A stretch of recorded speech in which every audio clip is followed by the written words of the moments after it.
Hello everyone, welcome to my channel.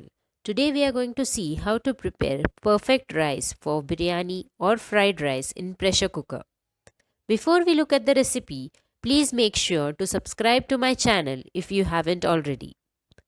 Let us take a look at the ingredients. Here I have taken 2 cups of rice which is washed and soaked in water for half an hour. 3 cups of water to cook the rice in. So here the rice water ratio will be 1 is to 1 and half. 1 teaspoon of oil, salt to season the rice, whole spices such as 4 cloves, 6 to 8 pepper, 2 green cardamom and 2 small cinnamon sticks. If you are preparing the rice for fried rice, just skip the whole spices. Heat the pressure cooker pan on high flame. Add water into it. Add oil, salt and whole spices. Let the water come to a boil. Now add the soaked rice.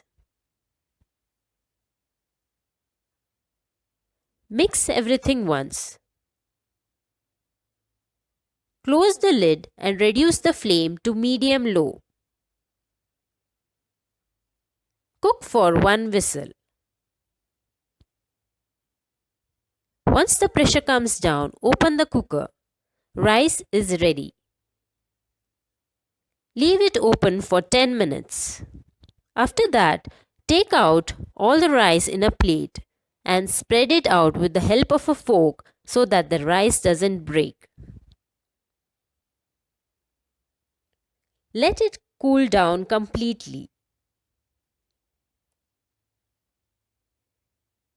Rice is now ready to be used to make biryani or fried rice.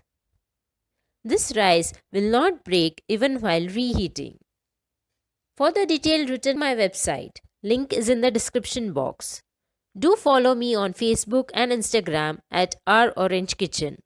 If you like the video, do hit the like button and share with family and friends. Thank you for watching.